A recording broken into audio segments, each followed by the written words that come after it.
This is the original esport racing game. This is iRacing.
The stakes have never been higher.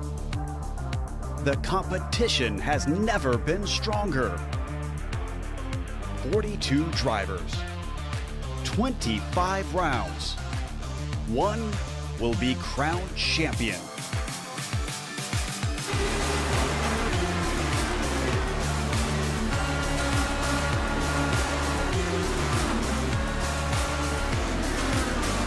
Competition, commitment, excitement. This is Lionheart. You're watching the premier American open wheel series on iRacing. The Lionheart IndyCar series presented by First Medical Equipment starts now.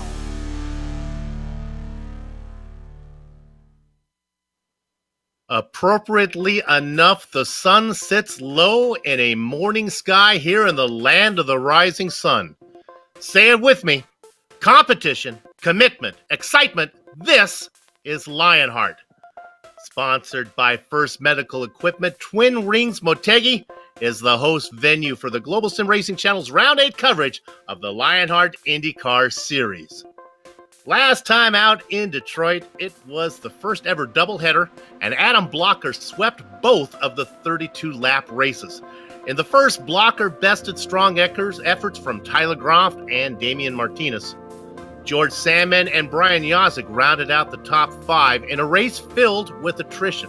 Race 2 saw a wild first lap where Yozik spun in front of the field, bringing out a short yellow flag that allowed Yozik, Andrew Kinsella, and Christopher all to pit for damage.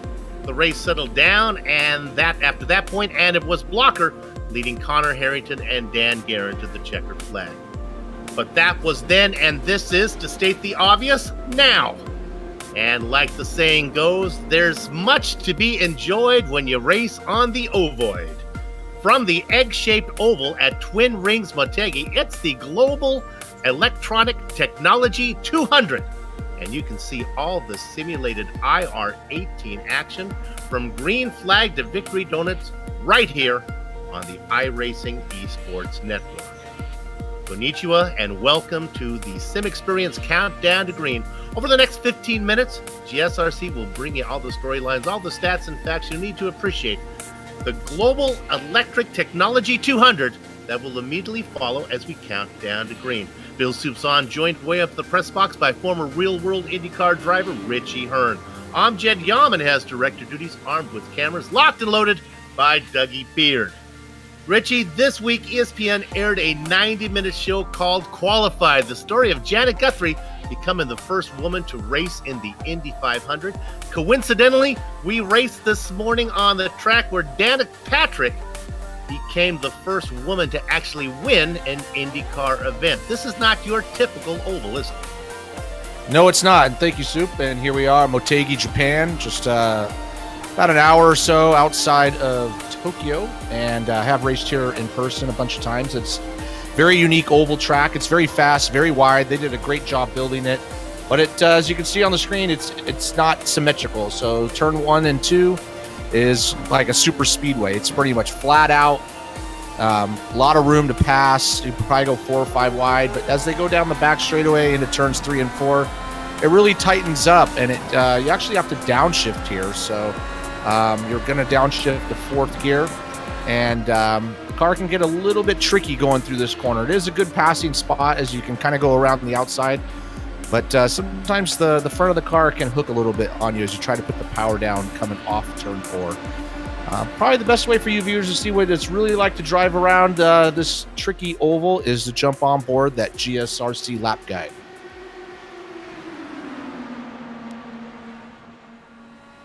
Hello everyone and welcome to the Global Sim Racing Channel. I'm Brian Yazek, taking you for a spin around the Twin Ring Motegi Oval Course in the GSRC IR18 IndyCar.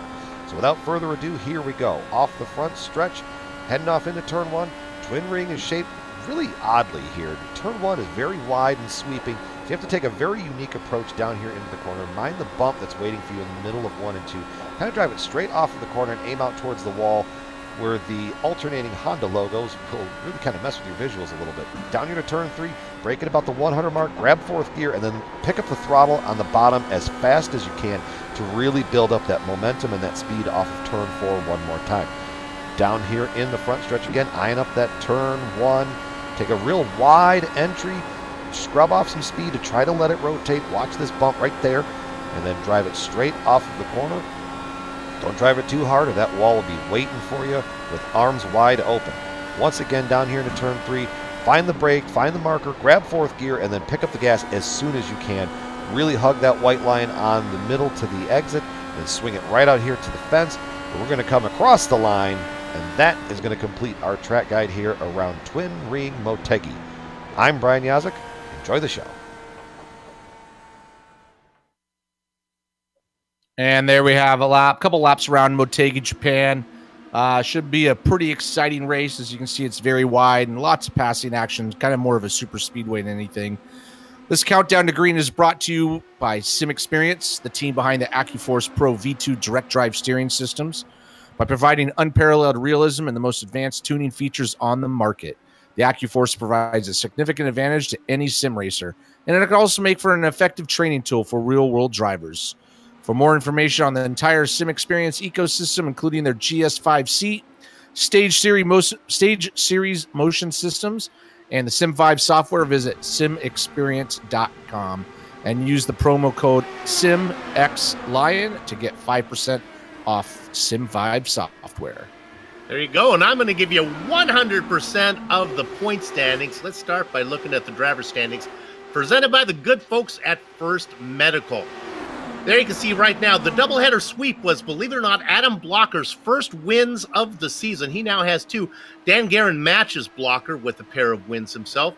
Now, Synergy East sits 2nd and 3rd in the points as the Candyman, Dustin Wardlow, is Guerin teammate. They fill out those 3 spots. The overlay doesn't show it, but the big mover was Connor Harrington. He was up 8 positions, actually 11 positions if you count what he did between the 2 during the breaks between the 2 doubleheaders. But look at Harrington now up into 6th position. Let's go ahead and take a look at the team championship right now. As far as I'm concerned, red and black are great colors for licorice and lingerie, but it's also a good way to differentiate the Adrenaline Motorsports teams as they sit in 1st and 3rd. You got the East and West teams of Synergy. They sit in 2nd and 4th. looking at that battle for the lead between Adrenaline Motorsports Red and Synergy East, boy, you think about Blocker and Kinsella for Adrenaline and Guerin and Wardlow for Synergy. It's really going to come down to who does best between that third driver. Because we're going to watch and see how Ron Hacker versus Brian Carey plays out. That could determine our team champion. Now, there are other championships as well, the main one being the rookies, and Richie's going to talk about that one right now. Yeah, and here these rookie standings are brought to you or presented by the Butt Kicker. As you can see, Carey's up front, got a slim margin over Sage Karam, who I believe is here tonight, just 9 points. John Hill in 3rd, up 2 spots, 13 points back. And Martinez had a good race at Detroit. He's up 2 spots as well. He's only 14 points back. Sandman up 3 spots. He had pretty good races in Detroit as well. Rigney's the big loser here, lost 3 spots, as well as Jenkins lost 3 spots. This is going to go back and forth. We've got some really fast guys in this group. So I think this is not going to be settled till we get to the very end. Consider the premier fixed setup racing league for the Dallara IRT 18 on the iRacing service. The Lionheart IndyCar Series honors the memory of the late Dan Weldon. And now I got good news and, well, I got bad news and bad news and good news. The bad news is that Professor Lugnut is not here today. He's busy doing whatever he's up to doing. But fear not, I have been informed on what's going on, so I will be subbing, and it's going to be me sitting in the setup corner talking to you today about, well, you can see right there, ride height. Now, this morning we are talking, obviously, about ride height. The ride height is the distance between the bottom of the car and the ground. And as you see from my demonstration here, I am actually on, my ride height would be 2 ladder rungs. See, I was up on that ladder. Ride height is never static, though. You get the bumps in the track and the downforce, or if somebody puts their big butt in the car, that's going to change the ride height of the car as well. So because the underbody of the car creates the downforce, it's important to keep that bottom of the car as close to the ground as possible and as flat as possible. And then there is rake. Now, for me, as a poker player, that's the percentage that the casino takes out of a poker pot. That's not what we're really talking about here. The rake, when it's considered in IndyCar racing, is the way the car tilts either forward or backward. You change the rake, you get the front to tilt down or to get the rear end to tilt down. And that's, if you get it just right, you're going to be really, really fast. And there you have it, Professor Lugnut's setup corner. Don't fear, Professor Lugnut will be back next round to do what he does so well. Let me go ahead and turn it over to Richie Hearn to talk about the series details. And these series details come to us thanks to Minus 273, the premier name in karting gloves. For more information on Minus 273's full line of gloves and apparel, visit www.273.biz. Use promo code LHRS to get 25% off all your orders. And here we are with our series details. We are in Season 7 of the Lionheart IndyCar Series, Round 8 of a whopping 24 races with 3 driver drops. We are using the new Dallara IR18, and the setups are fixed, but they have been adjusted to make the cars a little more raceable. And we're also working on a total cash and prizes totaling $9,652. You know, the best and the best on iRacing in their iRacing World Championships, as well as many of the top private leagues like the one you're watching right now, are spotlighted right here on the iRacing Esports Network. If you haven't done so yet, make sure that you subscribe so you don't miss a moment. GSRC is proud to be part of the stable of broadcasters on the iRacing Esports Network. Let's go ahead and take a quick peek of the weather before we get to the business that's going on track, as qualifying has started up. You can tell that it's a little gloomy out there. Richie, what do you think? Yeah, it is a little gloomy, but it's going to make for good race conditions. I mean, we don't want the sun beating down on everything, heating up the tires and all that stuff. So even though it looks a little gloomy on the screen for the drivers, it's going to be probably a little more raceable and really let these guys hang it out all the way to the end. Local time is indeed 7 in the morning, so all those two-dimensional Japanese fans getting up early. Clearly, they've scheduled this so early in the morning so that it's on a good time here in the United States and all the fans at home can see it. Let's go to qualifying right now as that started up. Pretty good field here tonight. Fresh off of his Indianapolis performance in real world, there is Sage Karam. And right now we got Dan Guerin sitting at the top with the 26.407. So he's going to be a one to watch. Had a little bit of a rough time at Detroit, so he's probably looking to make up some of those points he lost. What's your guess here, Richie? Are we looking at a draft? Are we going to draft a pack racing? Are we looking where passing's going to be hard, single file? What do you think? No, it's going to be pretty wide open. I mean, you can really spread out in the corners. I mean, turns 3 and 4 a little bit more narrow. And the racing line's going to be right on the bottom at the begin with. But, you know, turns 1 and 2, like I said, you could go probably 4 wide through there pretty easily. And so it's going to be a little more of a draft fest, and with a little mix of some out-braking maneuvers into turns 3. A little bit of both. There we are as we ride on board with Adam Blocker, your points leader. Doing the research for tonight's race, I probably, like most of you, were surprised that he had yet to win. He's so dominant. But he picked up his first 2 wins in that doubleheader. Nice size field here tonight. 35 cars have put in qualifying times. There are 39 drivers that I think are going to take to the grid.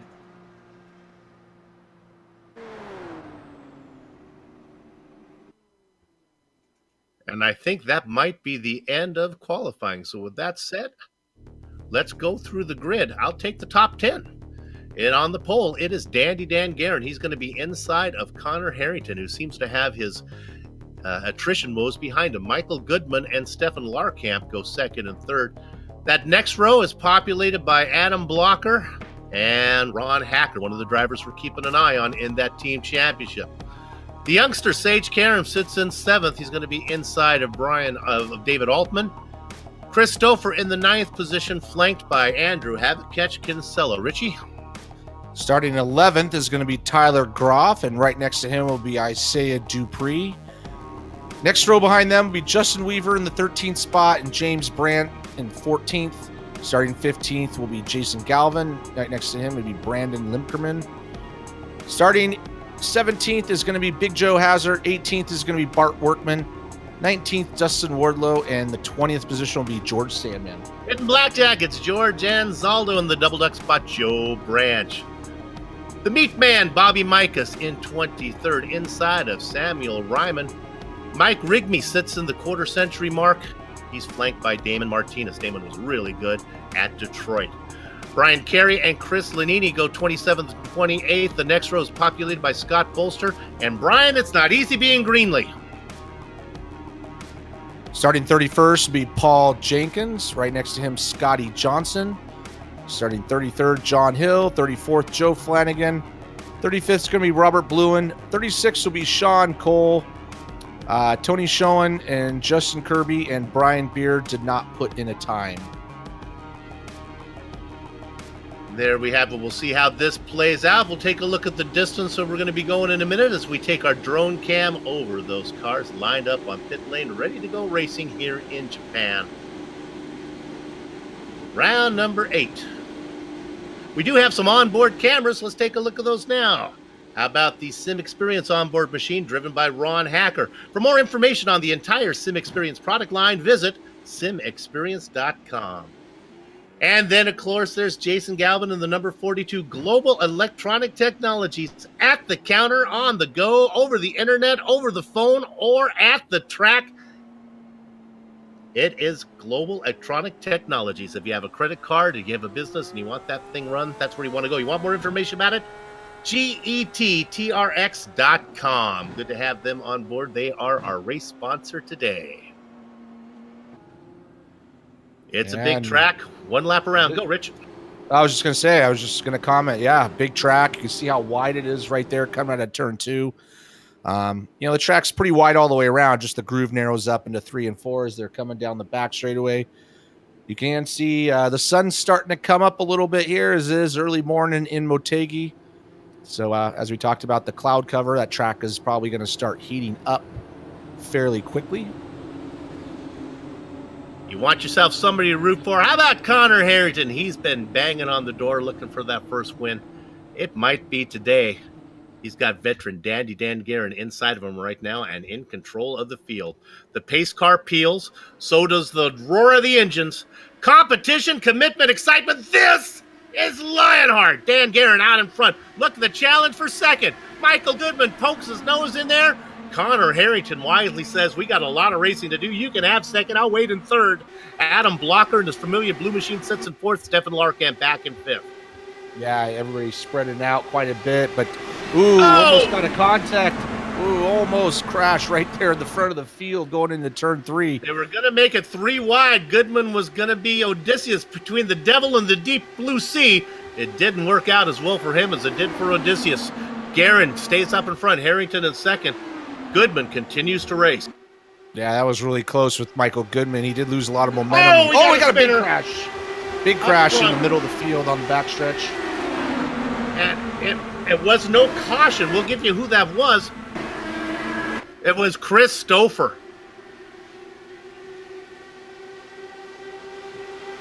Yeah, he got together with Sage Karam, or got loose in front of Sage Karam. Surprising there's no yellow here, so he wiped out right to the inside. And Sage Karam is right behind him. And it looks like he might have got to the back of Stouffer, and clipped Stouffer, made him a little loose right into him. Couldn't tell from that angle. We're going to ride on board with Karam. Give a listen. Does he get into him? No, I don't think so. I don't know. From that angle, I think Karam's in the clear. Yeah, I don't think he got into him. I think just maybe a little quick maneuver with the steering wheel and just kind of got him a little bit loose. Tires are still building up that temperature. That's good to know. So it looks like he did not Karam off of Sage. All right. Up in front, it is Guerin being attacked by Harrington. Yeah, Darren Guerin's just been running the bottom line here, as you can do early on. Connor Harrington's been trying to go around the outside. Right behind them, you can see Stephen Larkamp leading a group of cars. And he's got Michael Goodman looking to go on the inside of him as they go into turns 3. Can't quite get the momentum to come off the corner. That's one thing about that is you go down low, you really pinch off that momentum. But looks like they're going to try to go 3 wide into turn 1. That was Tyler Graff who got underneath Goodman. Thinking about going 3 wide was Ron Hacker. Tyler Graff on the move. Usually he's a bit patient. Not today, as he started at 11th. He is already up into 4th. Yeah, and that's pushed Michael Goodman back a couple of spots there. So since that first little incident with Dan, he's fallen back a little bit. See that blue car of Blocker on your screen down low. He's just waiting. He's your points leader. Sitting back there in 6th. Up front, a little bit of challenge for the lead. I'm not sure how serious this is. This is Harrington trying to make the top side work. He kind of drives in a little bit deep and then has to back out of it. And Dan does a really good job on these ovals where he can just hug that white line and just really make people try to earn it going around the outside. He's really steady with that steering wheel. And you can see Connor Harrington's getting a little impatient. He's just constantly trying to go around him. Not sure what the fuel mileage is like, so I don't know if that matters. But if it was me, I'd probably just kind of ride around a little bit. We got a long ways to go. We'll bring up the race analysis in a minute when this thing's settled down a bit, show you how far we're going. Can we go back to 8th position real quick?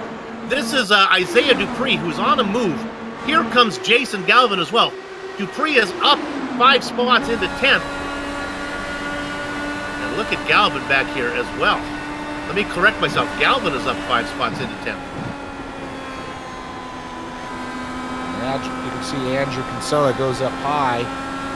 And he's just trying to just take the long way around, but it's a lot easier on the tires as well. So looks like he's just taking it easy a little bit. Started 10th up to 8th spot at the moment. Those cars you're looking at, Kinsella, Galvin, Dupree, Big Joe Hassard. Then a battle back there. That's a Brandt on the top side. Justin Weaver looking underneath him. Really busy back here from about 8th back. And I'd like to point out that Sage Karam, for some reason, has dropped way back. So he's down in 22nd spot. And he started 7th. Well, we saw that incident where we were wondering if there was contact. Maybe there was. There was damage. Yeah, look at that. We're seeing. Look at that left wing. Kind of looks like the left wing mustache is for up. Snidely Whiplash there. Yeah. And he's missing the fright. Oh, Sean Cole in a big hit. Checking up. It was. Oh, this started. John Hill checked up. Kirby tried to get off of it, and Cole just had nowhere to go. This is not Sean's fault. That is Papa, the accordion effect right there. We ride on board with Cole. Hill slows down. Kirby does a good job of staying off of him, and then it's nose to gearbox insertion from Sean Cole. Boink. Unfortunately, sometimes when you maybe be a little conservative in qualifying and right around in the back, you're kind of susceptible to something like that.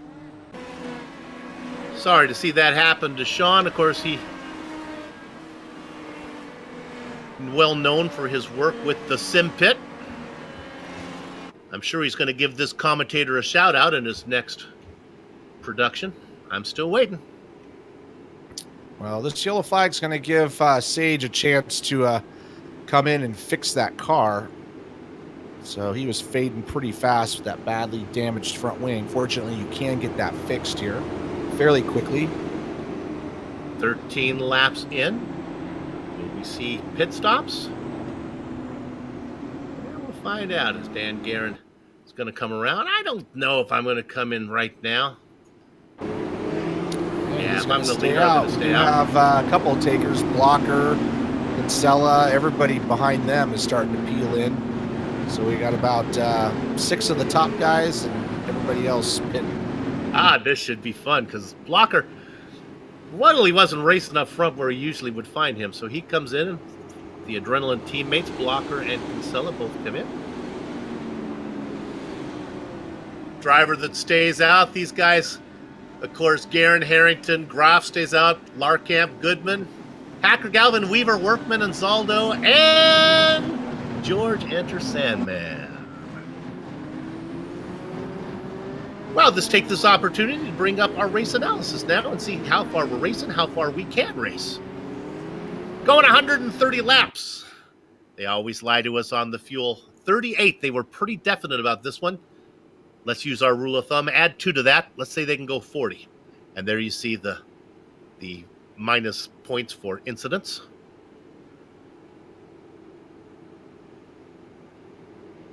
If they could do 40, that's 40, 40, 40. That's 120. This is a, what would that be? 3-stopper.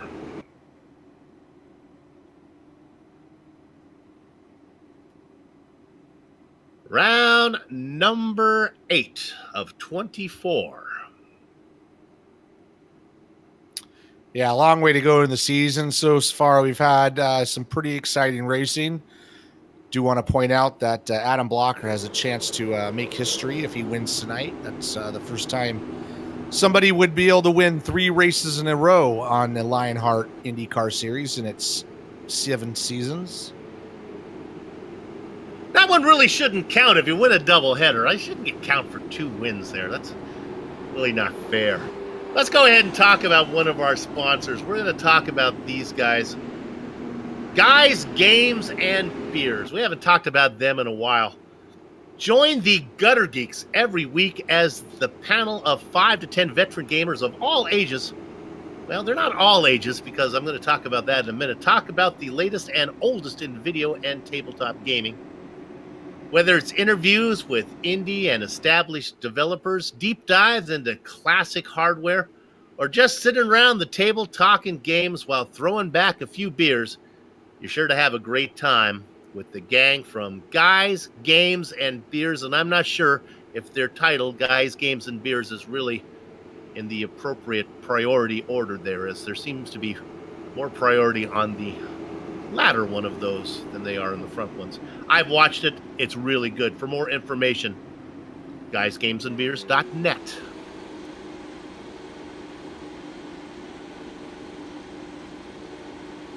All right, we are working lap number 15. How about some hard chargers here? Well, we talked about it. Tyler Groff, he sits in 3rd, started in 11th. Yeah, we got George Anzaldo, also 21st to 10th, and right behind him, George Sandman, 20th to 11th. Have a couple people, due to pit stops, have lost some spots.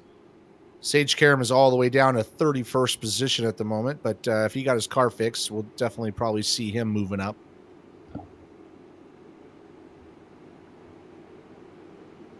The lights are off the pacer. I'll be going green this time around. Richie, I want to ask you a question. I was watching the Indy race, and Graham Rahal got into an incident in his post-race interview, or after the crash interview. He said an interesting. He said, at these speeds, this is how you're going to get somebody. Actually, I think he said kill somebody, but I got the point.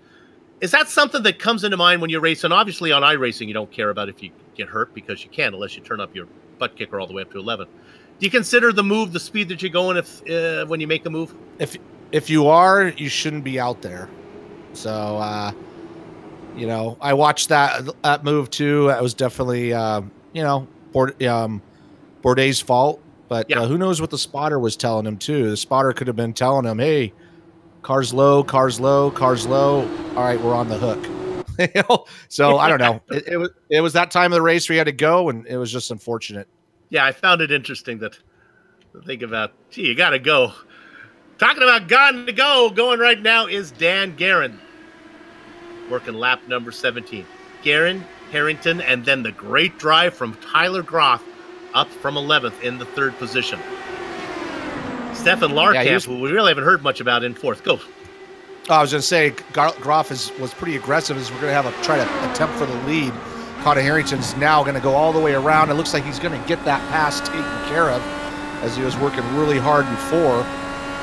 And not sure, is he there? He's got the position, but he left the door open for Dan Guerin as Dan Guerin is going to take it back, and that's going to bring Tyler Groff up into 3rd, right behind Connor. Well, I'm really surprised. Guerin does not want to be in 2nd, and they get really close. Now, Connor gives him lots of room. He's going to lose the position to Tyler Groff. Woo-hoo-hoo! Yeah, it looked like Dan was going on the inside, but didn't turn in until a little later, and Connor wanted to turn in, and they got really close to touching each other. No harm, no foul, as Connor Harrington is recouped up into 2nd spot. But they have a group of cars coming up. Stephen Larkamp, Michael Goodman, Ron Hacker has moved up into 6th spot. He's moving up into that lead pack as well. The run down there from Stefan Larkamp, I wanted to mention, such a big factor in last season, really hasn't made that big of an impression so far this season. Working on the outside lane underneath him, Tyler Groff. We got some pretty aggressive moves going on back there. Looks like between Goodman and Hacker, and these guys are all wanting that bottom lane and not given too much room for it. Of course, our series sponsor is Global Electronic Technologies. The man with the onboard camera on that one is Jason Galvin. He races in 7th right now. The car up ahead of him, that's Michael Goodman. Galvin having a nice run, started in 15th, cut that in half.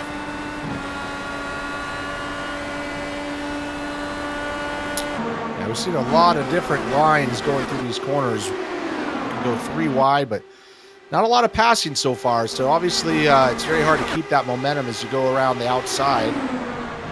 People are trying, but not a lot of movers at this point. Tyler Groff has been probably our biggest mover, and he made a lot of aggressive moves early on to get up to that 4th spot. Adam Blocker continues to be the driver leading of all the cars that took that last pit stop. He's back in 10th. He's got Sandman on the inside of him. Blocker gets the best of that. The other driver racing with him is Kinsella in the same situation. Go ahead. Connor is caught back up to Dan Guerin. He's trying again on the outside. And he's been trying since what? We're on lap 24. Probably been trying since lap 22 or lap 2 to try to make that happen. And isn't able to do it. Dan's just not giving him anything on the bottom. Although, if I was Connor, I'd probably maybe start working on him, trying to squeeze him up a little bit. Connor has really been working hard. Oh, now he's going to peek to the inside. A little hucklebuck, a little dipsy-do there. That's not going to fool the old-timer of Garen, who's got ice water in his lane. Cooler than the other side of the pillow is Dan Garen. As these guys race 2 by 2, they're starting to bring up that pack behind him, which is led by Stefan Larkamp. And he's got Ron Hacker, all these guys, Goodman, Groff. Here comes Kinsella, Gonzalo, Blocker, all those guys. Now those 2 guys, some of those guys have pitted. And so if we keep going green, it's going to be a big advantage for some of those gentlemen. See him coming at you. Garen hugging the inside like a tight pair of Fruit of the Looms. Will not let Harrington get underneath him.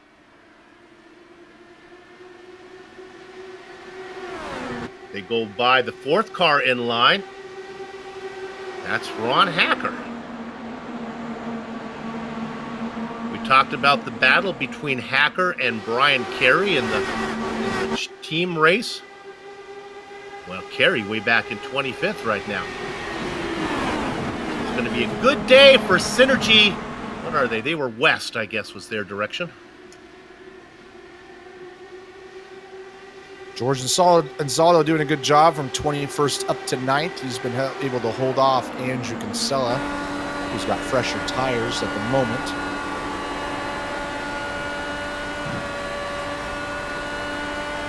We'll ride on board with Anzaldo.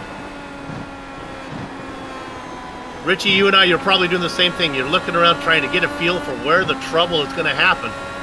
There's fighting everywhere. Yeah, a lot of fighting, a lot of weaving. I'm kind of hoping it goes green because I want to see a green flag pit stop and kind of really mix this field up because, you know, once again, we have, I think all the way back, Andrew Kinsella is the last, or Adam Blockers in 10th, Andrew Kinsella in 11th, and Big Joe in 12th. They've all pitted. Let's check in on, let's check in on Bob Mikas. I just got a bad feeling. He's in 18th position right now. He's got Isaiah Cousin Dupree who was outside. Now up in front, there's more racing going up there as well. Oh my goodness. That is Wardlow up in front in the car number 9. Grant in the mix. Dupree taking that look underneath. They fan out behind. Now low is Bob Mikas on the top side with momentum. There's Sage Karam. He ducks underneath. 3 wide in front. That's Damon Martinez, number 3, going shooting to the outside. Holy smokes. Yeah, these guys there are goes really... Karam down low. Yeah, right down to the bottom into turn 3. This is right here. You're going to go from 5th to 4th. Try to get that run off the corner. Looks like he's got the pass made, but now they're all in his draft. He's going to try to take the bottom line going into turn 1. Keep those guys on the outside.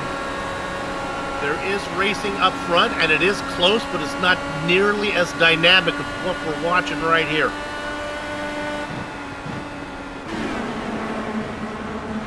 Now they start to string out a bit. Other cars in the mix. The number 53 in 22nd position of Joe Cannigan Flanagan. He goes underneath Brandt, picks up a spot. David Altman in there too. Yeah, it's really going back and forth between these guys. As goodness. Yep, you can see how tight it was going into the corner there. And doing a good job keeping the cars on track, but man, they're racing hard early in this race. That's for sure. The Pied Piper is Sage Karam in 17th. He's cleared the mess. Although they're really not following Karam as much as they're fighting to get up to him. Now things settle down a bit. Watch on the back of George Salmon. He really got a shot at Sage, how he just sent it into the corner into turn 3. Let's go up front. He finally got to the inside. Connor Harrington. Garen left the door open. Harrington stuck his foot in and says, Mr. Garen, would you like to buy a vacuum? Sale complete. Connor Harrington, now your leader. Yeah, he's been He's been working on that for a long time, but he did finally get to the inside line and get that pass complete. And once he got to the front, there's no way he's going to let Garrett get underneath him. He's raced track left all the way down the straight. Yeah, he's going to do exactly what Dan was doing to him, although here we go. He's going to go wide and leave the door open for Dan going in. Man, he doesn't like that low line, but looks like he's got the momentum to keep those. No, Dan's going to take that position back, so he might just be kind of just testing the waters here to see what's good and what's not. It's not a big deal whether you're winning at lap 37. Well, you want a green flag pit stops. I think we're going to see some here pretty soon. They are on lap number 38 of the stint. Because clearly we are looking lap 37. It'll be 38. Some of those were under yellow, but it's going to come up pretty darn quick. Our race analysis says they could go 38. They've done that already. Oh, no, we got a caution. Oh, it was, oh my goodness, David Altman Velcros himself into the wall. Talk about some G-forces. Well, he had on his Hans device.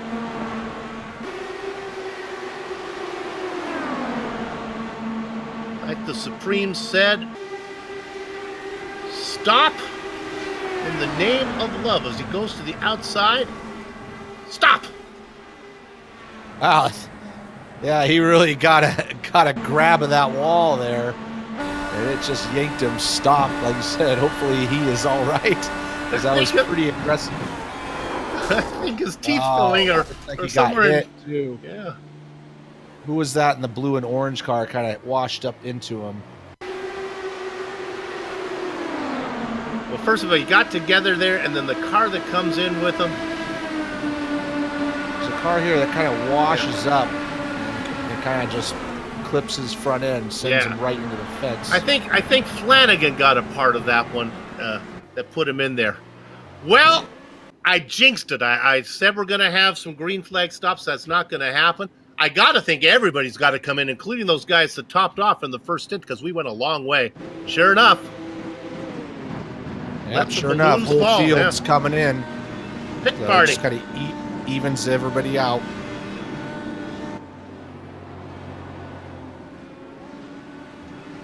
So we go back. It was indeed Dan Garrett who got the lead back by a tick. He was first into pit lane. He will be first out of pit lane. Harrington will have to work on him again. Ron Hacker having a great run in third.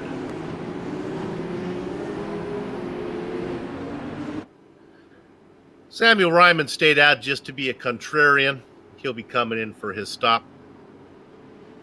With that said, what we're going to do here on the Global Sim Racing channel is take a short break, but we'll be back before we go green. You're watching GSRC on IESN.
The Sim Pit is an entertainment channel dedicated to the world of simulated motorsports. The Sim Pit is a leader in providing the sim racing community with news, reviews, interviews, DIY pieces, and instructional videos to make sim racing a better experience for all. Check us out at thesimpit.com or go to YouTube and just search for The Sim Pit.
It's the Global Electronic Technology 200 streaming your way on the iRacing Esports Network, courtesy of the Global Sim Racing channel.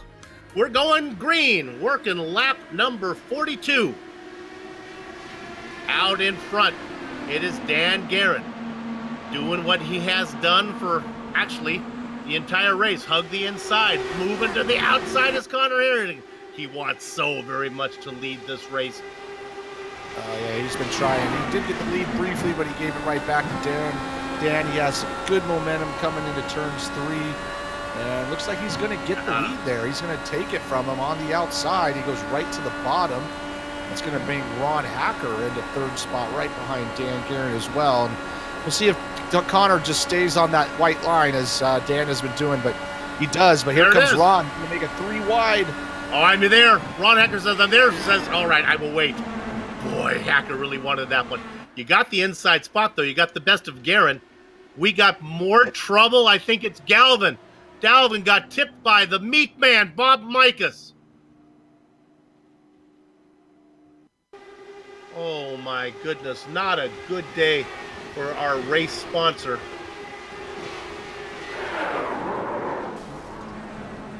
As he ends up on his helmet.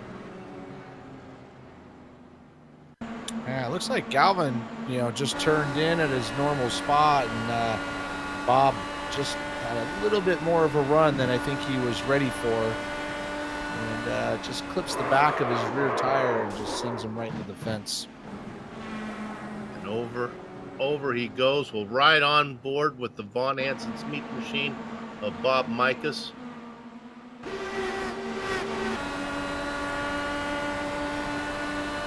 Here he comes up, and then you can see the contact between the two. Doesn't take much. It doesn't take much. And as we go back live, we have Harrington, and Ron Hacker did squeak by Dan Guerin. So Dan's going to be starting third for this round. Richie, if I had the magic ability to fly right alongside the an IndyCar, let's say here, or let's go to Indianapolis. We just saw that. How stuck to the ground are they? Would I be able to reach out and push the car into the wall? Are they? You know what I'm saying? How close are you to the edge of getting away? Would you say? Is there any way to tell? Pretty close. I mean, by yourself, not too close, but in traffic, really close. And in qualifying trim, you could probably breathe on it and spin the thing out. So, when you're in traffic, the air is just moving around so much, so it's really unpredictable. It's not steady. So you're kind of the car almost feels a little bit numb. And so you're right on the edge there of just constantly losing it. But that's fast, right? Loses fast. Can you actually? I've seen you see the drivers catch it.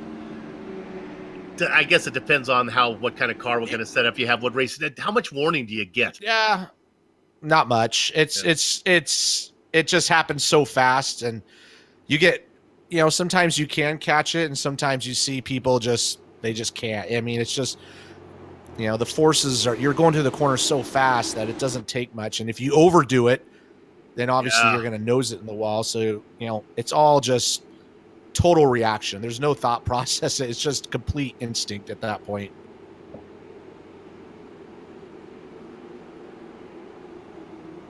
Well, let's go ahead and take a look at our profile driver. I would like to tell you that this happened before we put the profile up, but nevertheless, I guess the curse is preemptive. It goes in both directions on the timeline continuum. Jason Galvin, 82 career starts. That's a bunch. He's got those 4 wins. What I like to look at is the difference between top 5s, which is 18, and top 10s, which is 37. You see, that's about half.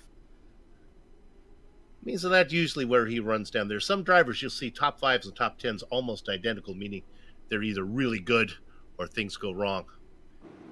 There's a look at the car without a nose.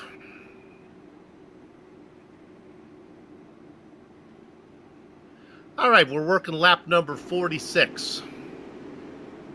Nobody came in for a stop that time.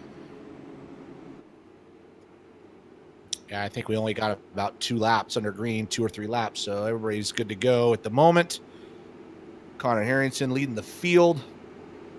Ron Hacker doing a great job, started 6th, has raced his way up to 2nd and wasn't given to him there. If you remember, Blocker took that early stop early on, then got caught out so he's made 1 extra stop, as all the people who did the same thing. Not so bad for him, though. Adam races in 10th. He's right in that lead group there, so he's close enough. Sage Karam's done a good job. Was all the way down to 31st at one point after his front wing damage.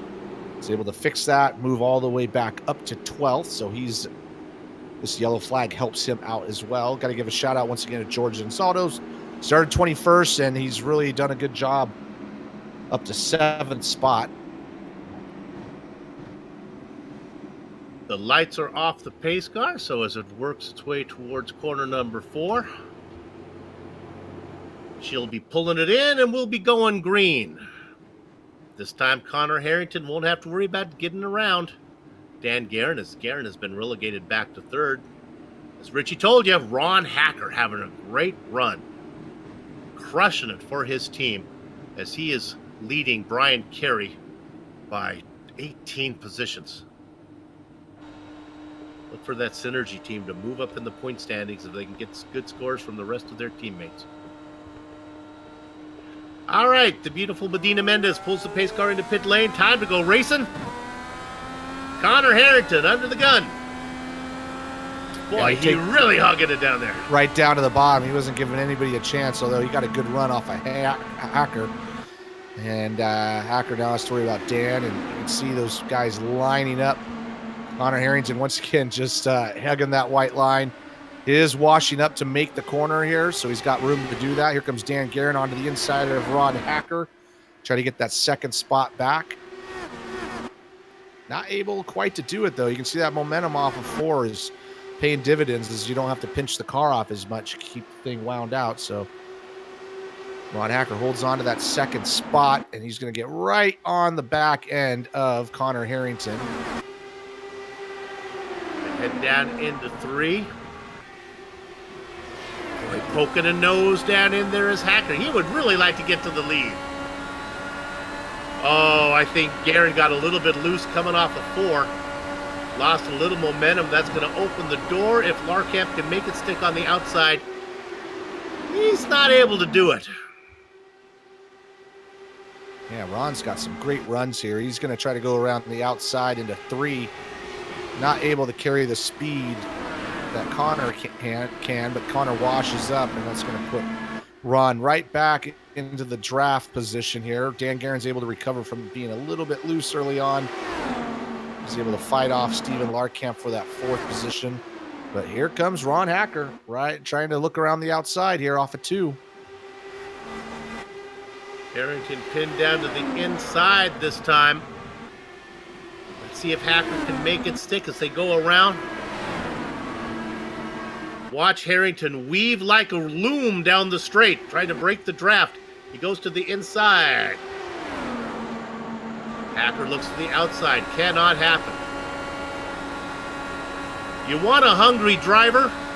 George Ansaldo on the inside right now. As I say that, he's being passed. He's in 8th position as they start to roll around him. Sorry, George. Adam Blocker making the run. Oh, my. Man, they were getting close there, weren't they? Look at that camera shot. And it's just the pack of that all the way up and down. I tried to use my spidey sense and try to figure out where the incident is going to happen. It's going to happen. But, man, it's really everywhere.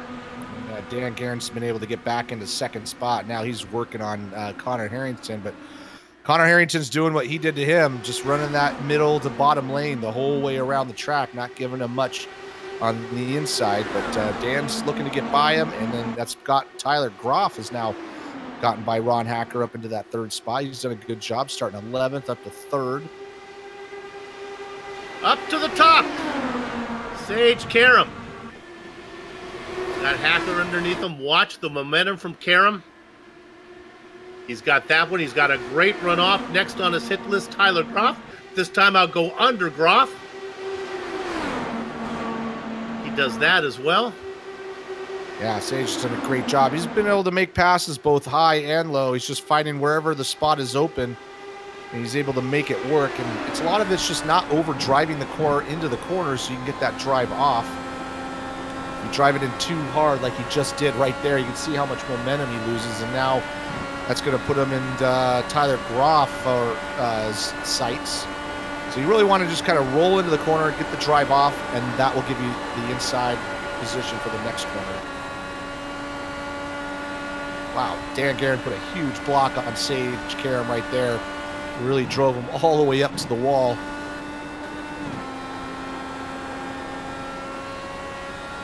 Oh my goodness, we're okay. Everything's going all right. Yeah, everything's going all right, but Sage looks like he really wants to get to the front. Dan does not want him to get to the front, so he's been kind of blocking him a little bit. Not unfairly, just making it difficult. And here comes Sage as we speak. Right down to the inside. Not able to hold that bottom line. He's going to wash up and allow Dan Guerin to go around the outside.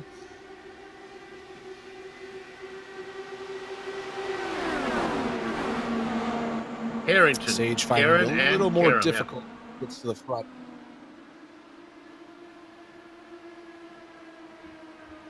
I don't want to start any romantic turmoil between Karam and his girlfriend, who I know. Oh no! Oh. Guerin gets really loose. Yeah, he was. No, they didn't touch. I was watching it. He just got so. Man, had a little bit of net code maybe.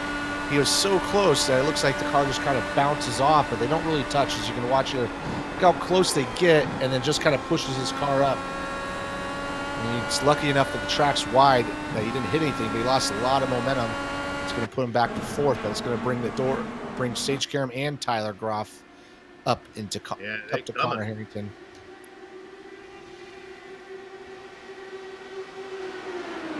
Harrington now, Karam, Graff, as Guerin drops back into fourth. Just to finish my point there that Guerin interrupted. Apparently, Scott Dixon's wife has a little bit of a crush on Sage Karam. I just put that out there watching my Indy coverage.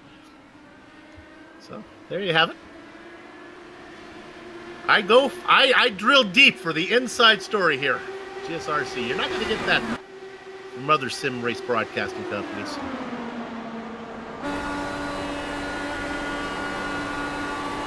Guerin, blocker. Here comes Tyler Groff. He's trying to get around Sage. And Dan Guerin has got Adam Blockers moving back up to fifth spot. Right on board with Adam right there. Karam's in the wall. Careful, boys, as they're going around him. Oh, Karam's trying to keep the car straight. Oh, careful. Great job from everybody to get around, and a great job from Sage to keep that damaged car going in a straight line. Yeah. And he finally puts it in the wall, and that'll bring out caution. No caution. This may take a while. I was watching this a little bit, and it just really, he must have really worked those tires over trying to get through the pack, because he kind of just goes into the corner and it just washes up on him, and he rides the wall and gets some damage. You can see the damage. He's just trying to get back to pit lane. But we're riding on board here, and he turns the wheel and tries to get back on the gas, and he's off the gas right there. You can see the RPMs fall, and just kind of clips the wall. So, like I said, I don't know if he really burned those tires up. He had to work really hard to get up there, and unfortunately, that's the end of his race.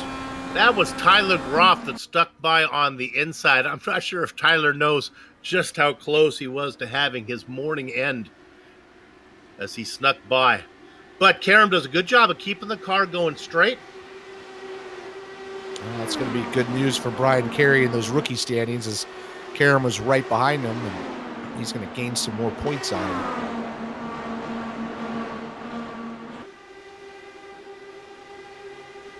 Find ourselves a nice hard charger. How about Damon Martinez in 12th spot?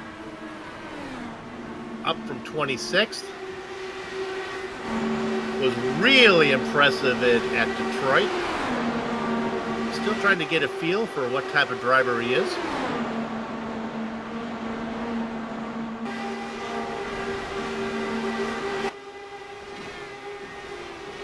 We are working lap number 27 of this stint. Yeah, surprisingly, we've had a couple accidents, but no yellow flags, so everything's still running green. Connor Harrington's been able to pull almost a whole second over at Adam Blocker, who was able to work through that mess, get himself up into second spot. He's gapped out Dan Guerin just a little bit. He's got about almost a second as well. But Dan Guerin's got a bunch of people behind him. He's got Tyler Groff, Ron Hacker, Michael Goodman's coming back into the mix. And right on behind them, you go with Justin Weaver. He's got George Danzotto still hanging in there in a top 8 position. Stefan Larkamp. Dustin Wardlow's done a good job from 19th to 10th. And then Damon Martinez, who you just talked about, running 11th. Unlike Detroit, where attrition reared its ugly head at every possible corner, we still have 34 drivers on the lead lap of the 39 that took the grid. Yeah, that's pretty good. Oh, yellow flag. Flanagan, out. Flanagan in the wall and then does a beautiful McFlip with a goofy foot. Watch this one. This is really impressive. Into the wall, the car turns over, spins right around, comes back. Nicely done. And that'll bring out the yellows. Look at it from the top.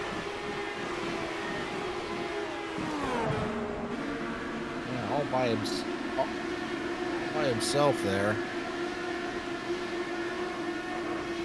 That is Chris Lanini right behind him. The car clears out of the way before Lanini gets there. Not like Lanini really had a choice in the lines here. Oh! Yeah, I mean, Joe Flanagan did exactly what happened to Sage. Just kind of drifted up in that turn 4 wall, only for him, he did the full McTwist. And it's going to be the end of his race as well. So it's not a coincidence that the yellow flags always seem to come out at the end of a long stint. I think the tires go away, and I think it becomes harder for the guys to hang in there. They just can't quite get to that magic number yet. Here they come. Yeah, as we can see, it seems like the front tires are wearing out more than the rear. So that's 2 instances in a row we've seen where it just kind of went straight up to the wall. Everybody coming in. There's always some guy who's going to stay out there. Sage Karam is still out there somehow. They don't have fast repairs here in this series, so I guess he's good enough to race. All right, who's going to be first out? Dan Guerin has the top stall, but he was well back entering. It is a race out, and it's Harrington Blocker in second. Guerin, Groff, and Ron Hacker continues to race up with the big names.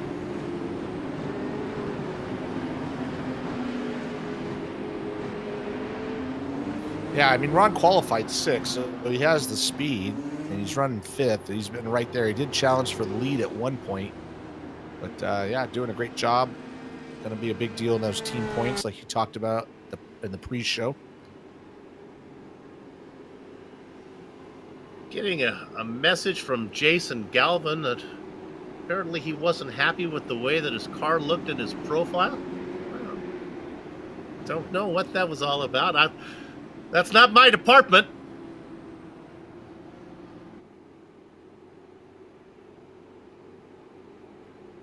There we go. He said, let's go ahead and talk to him right now. Jason, what's your problem with the way your car looked? I don't know. I just wanted to know what it looked like. I just asked. I said, please tell me you guys at least showed it upside down. If I'm gonna be the profile, it could be spectacular. Yeah, I don't think we got it in before the incident. That might have been without a nose. There it is. Without a nose? That's good. No, I'll take that. Hey, tell us a little about the sponsor. Yeah, Global Electronic Technology is a company that my family is involved with. If there's any drag racing fans or the now defunct Global Rallycross fans, we had a GRC car. We've got several NHRA funny cars and dragsters, but we're a credit card processing company, the fastest name in credit card processing. And fortunately, just a couple of Lionheart League members, past and present, who have hooked us up with their business as well, and we've been able to save them some money. So we process across the United States and Canada, and if there's anybody out there that owns a business, it doesn't have to be a massive business. In fact, usually the small businesses are the ones that are getting the shaft the most, so to speak, from their banks who they think they trust. So gettrx.com is the website, or you can find me on Facebook. I'd be happy to talk to you about it. jgalvin at gettrx.com as well, and see if we can't save you guys some money on your credit card fees. I just want to know one thing. I used to own a small business, and I want to know if the card is declined and I call into you, will you give me the okay to actually cut the card in front of the customer? I've always wanted to do that. Is that part of the process, or no? I don't get that up. Depends on how big the purchase was and what they're purchasing. How about that? Okay. I just never had this. Yeah. Many years holding a business, and I never actually got the opportunity to do that. That's disappointing. Hey, yeah, my race didn't end as planned, but we had a good strong run going up there, and you guys doing a great job. How is talk to me before we go green? Yes, sir. The tires going away at the end of the run? The tires go away. You know, that's so when I got loose in 1 and 2, it's because I was worried about pushing up into Larkamp there. I didn't realize he was as up the track as he was. I thought he was going to try to pinch me, and that's more of the problem. You know, 3 and 4 drive like 3 and 4 no matter what. After 1 or 2 laps, they just slow down. But there's quite a bit of aero push when the tires go away in 1 and 2. So that's why you'll see if cars are 4 or 5 deep, they'll start searching around, trying to use the outside, get some clean air on the wing. And if not, you'll see them push real wide off of 2, and that can actually open them up to be attacked into turn 3. So that's kind of the trick here at this track when the tires go away, is how well you can manage 1 and 2, because I look at this track as one long straightaway with turns 3 and 4 being the only real corner, because you're wide open no matter what everywhere else. But it definitely is a factor. All right. Well, sorry to have you out of it. Of course, we'll see you in future Lionheart IndyCar Series races, and then, of course, up in the booth for the Retro Series. Good luck down the road. 10-4. Have a good night, guys. Jason Galvin. All right, the lights are off the pace car. Jason knows how to get out of the booth before we go back to green. He's a veteran both on the track and in the booth. Let's go racing, working lap number 74, hugging the inside, Connor Harrington.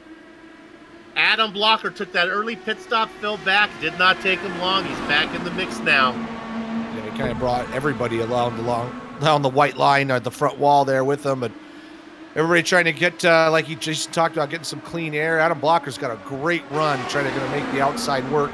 Going into 3 and 4, doesn't look like he's going to be able to do that. He's hanging in there, but don't think he's going to be able to handle on to it. Dan Guerin's right there in 3rd. But Adam Blocker's looking good. He's looking good to make that 3 in a row like we talked about. Connor Harrington's going to make him earn it, but nice job from Adam, moving all the way up from earlier on, being 11th after that early pit stop. I'd be remiss if I did not point out the great job from the number 6 car of George Anzaldo, now up into 5th. He just went underneath Dustin Wardlow to get that position. Not only did he get it, he's driving away from the group that's following him, closing in on Tyler Groff. What a great run from Anzaldo. Yeah, he's been able to hold his own, and just as we saw, we're talking about that, Adam Blocker moved up to pass Connor Harrington, gave the door to Dan Guerin, so moved Dan Guerin up into 2nd, and all this shuffling around is bringing Tyler Groff and George Anzaldo up into the mix as George Anzaldo's trying to go around underneath Tyler Groff, trying to take that 4th position from him. Doesn't look like he's not quite there yet. You can see from that shot, he's got the spot now. Nicely done. Oh my goodness, Anzaldo is good on that tight line, at least with new tires. He might be using it all up. Now he moves to the outside. That leaves the opening for Groff, and sure enough, Tyler says, all right, if you're going to leave it for me, I'll take it. Meanwhile, up front, Harrington continues to look at him hug that inside line. Not on my watch, says Connor Harrington, when it comes to somebody getting underneath him. No, he is definitely not giving up that inside line. He already did that once, and Dan Guerin took it 3 wide down the backstretch. Oh, they're so close going into the corner. We had a little net code earlier. Surprised Dan is going to trust that once again, but we are 3 wide going into turn 3. That's not going to work. Here comes the blue car of, one more time, of Adam Blocker. Graf got around Anzaldo now, who races in 5th. We're going to focus our attention up front for a minute. Putting the toothpaste back in the jar is Adam Blocker. He goes through the middle, and he's going to get a look at the momentum. He gets out of 4. Wow, he really forced that issue. There was not much room there for Adam to take it, but he took it, and he's going to get the spot. I don't know how long he's going to hold it as Connor has that inside line going into turns 1. But Adam Blocker did lead that lap. But here comes everybody else. Dan Guerin's now going to drive down the middle between those two, try to take that spot. Here comes George Anzaldo right on the outside of Tyler Graf. Ooh, Blocker had to get out of it. Oh, my backed goodness. him up. Smoking on the Hindenburg is what these guys are doing right now. I got 100. Won't be long till I'm saying, oh, the humanities. The battling up front incredibly tight. Damon Martinez making a move.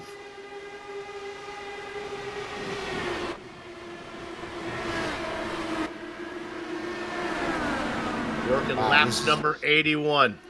This is getting crazy. I know we got this battle between the lead, but if you look back just a few cars where you got like Tyler Graf, George Anzaldo, here comes Damon Martinez, all these guys, nobody's leaving anybody, and it's just going back and forth, back and forth. Oh, there you go. See Connor Harrington going all the way down to the bottom, and Adam Blocker's going to get that spot for a second. But Connor Harrington's going to take it back, and that's going to bring Dan Guerin back to second spot. This is all fun, but as the tires start to go away, they're working lap number 12 of this stint. This will settle down a bit, and that'll be an issue of keeping the car off the wall. Yeah, right. Damon Martinez coming in 5th. Yeah, nicely done. 26th all the way up to 5th spot. He's definitely earned that. It's not a lot of cars out of the race, so he's just steadily worked his way up. He's gotten around George Anzaldo, so move George back down to 6th spot. Tyler Graf holding tight onto that 4th position. Right behind them, we got Ron Hacker and Stefan Larkamp and Big Joe all swapping positions. And viewers, this is going on not only up front, it's going on everywhere. Look at, this is a great angle. Look at that. That's what we're looking at.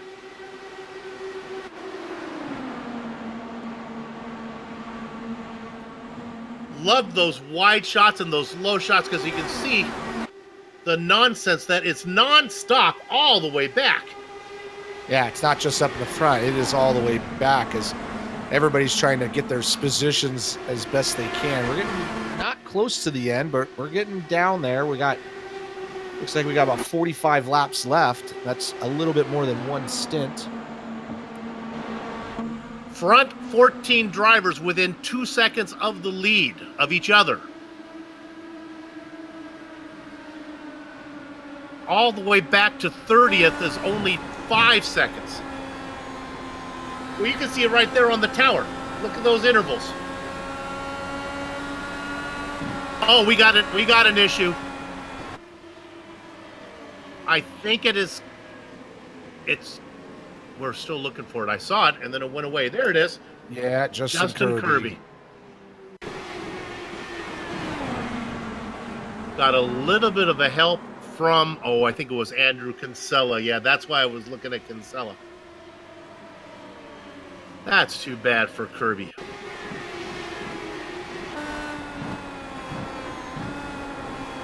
Well, from that angle, that's a little bit of rhinoplasty there. Let's look above. This will give us a good idea. Did Kirby come across the nose of Kinsella? Andrew goes low. It looks like Andrew was there, and Kirby just kind of kept coming down, and Andrew was there. That's that thing. The spotter was car low. Car still low. All right, we're in the fence. Yep. That's the difference. If that was a road racing corner, I would say Kinsella made a late entry, but rules are a little different on an oval. You get your nose in there, that really is your spot.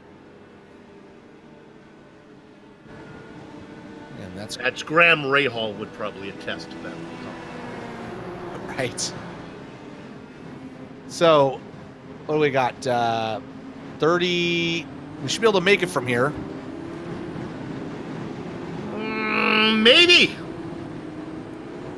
It said 30. 40. The number was 38. I 42. 40. Yellow flags. We're going to be right on the money. People who don't think you can make it are the guys who did not pit, which are the, I guess, the top 5.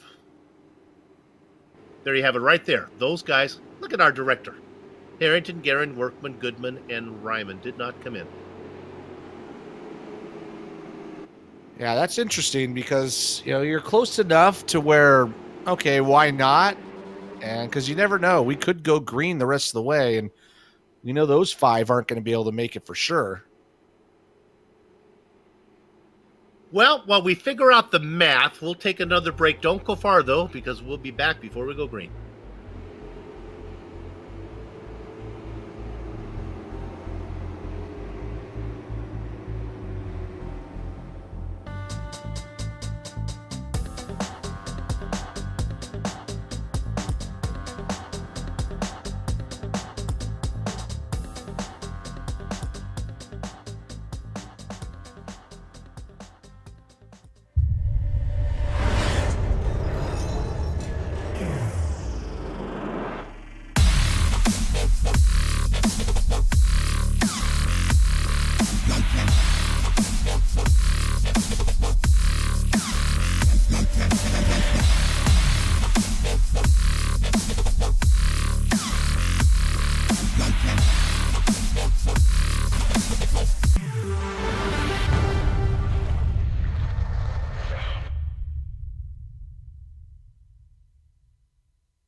The Sim Pit is an entertainment channel dedicated to the world of simulated motorsports. The Sim Pit is a leader in providing the sim racing community with news, reviews, interviews, DIY pieces, and instructional videos to make sim racing a better experience for all. Check us out at thesimpit.com or go to YouTube and just search for The Sim Pit.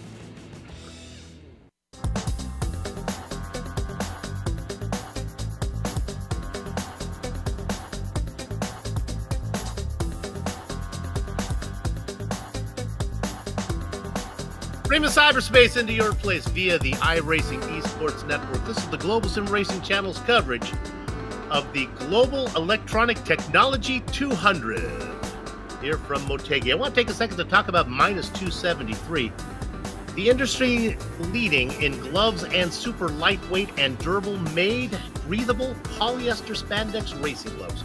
Whether you're a karter or a sim racer, Minus 273 gives you the control to reach victory lane.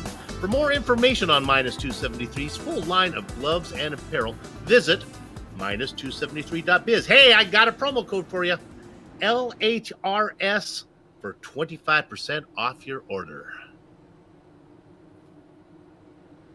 And with that said, it is time to go racing. The top 5 did not pit.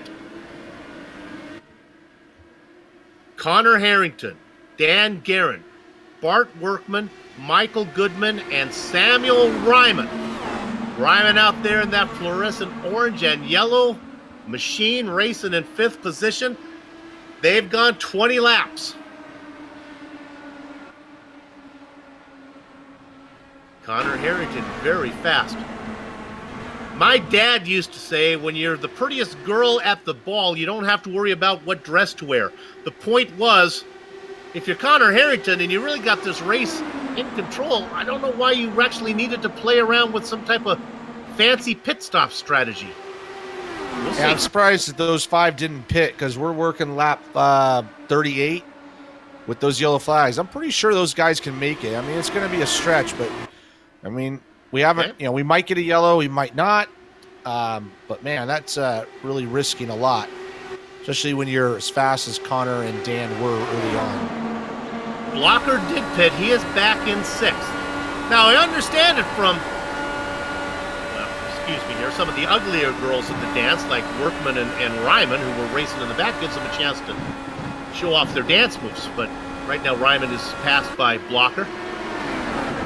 Yeah, when you're those guys and you're running a little bit farther down, sometimes that's the risk you have to take to get that track position. But as far as Harrington and Dan concerned, although I've been wrong many times, they completely fool me. But if yellow flag comes out, no big deal. But if it doesn't, they're going to be questioning that move. Yeah, you got to figure Guerin and Harrington are pretty sharp cookies. They know what they're doing.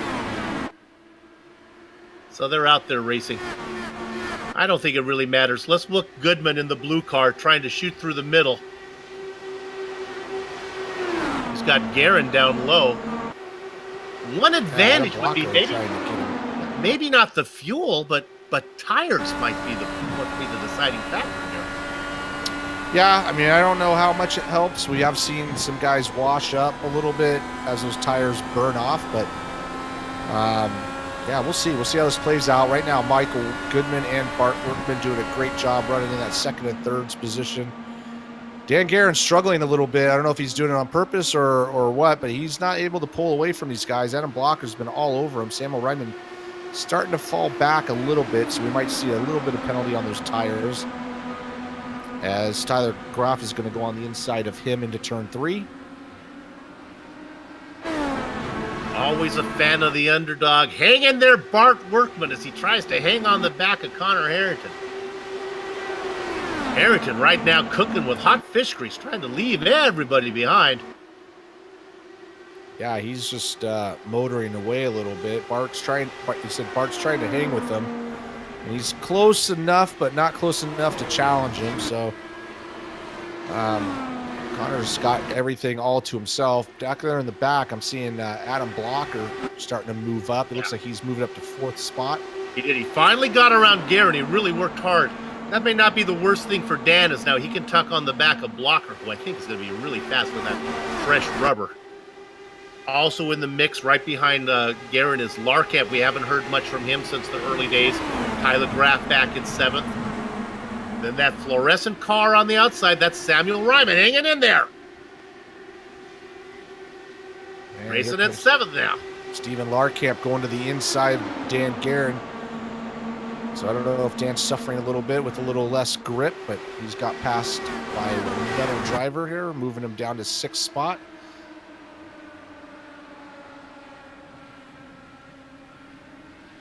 Coming around, this is our last double-digit lap as we move into lap 100. Harrington trying to leave him behind. Anzaldo moving himself around. Tyler Graff back into the top 8. We documented what Anzaldo was doing. He was racing as far up to the 5th position, and it was in a very aggressive 5th position. Don't be surprised if Anzaldo doesn't make short work of Ryman there and get up and try to steal a win. It's been a long time for George. Gets to the outside. He has a little bit of momentum there. That orange and yellow car on the inside is Ryman. The pass is not made. Richie, they race behind Guerin, who is suspiciously fallen off the pace. Yeah, he's either struggling with this, maybe he can squeak something out of this. Man, how long has it been since he pitted? Maybe he's done the fuel numbers. Yeah, he's working lap 31 right now. Now there were, well, obviously that last yellow. Yeah, well, they're not going to be able to go 60 laps no matter how many yellows. So he must, he might be just struggling a little bit and just worrying about keeping the thing off the wall, knowing he's going to have to pit no matter what. Yeah, I think the only reason that Harrington and Guerin didn't pit is they're thinking everybody needs to come in again, so there was no reason to come in. Tip of the hat to Sage Karam. He still got that car out there. Man, you gotta love Sage Karam. That's real-world IndyCar driver, and he's out there putting in laps, racing in 33rd position. Yeah, and he's on the East Coast, too. So 5 laps down, yeah. Midnight there. He's a nut. That's just nutty.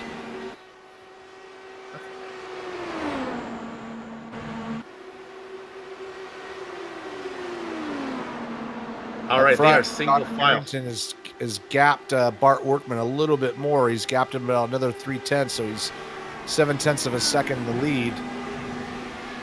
Michael Goodman's trying to chase down Bart Workman. Nothing's happening. Adam Blocker, Stefan Larkamp, all these guys separated out. Probably the next battle is where George Zanzato's in 7th, and he's leading this pack of about 8 cars. George has done a great job. He's really earned his way up there. Started 21st up to 7th. He's made some good moves.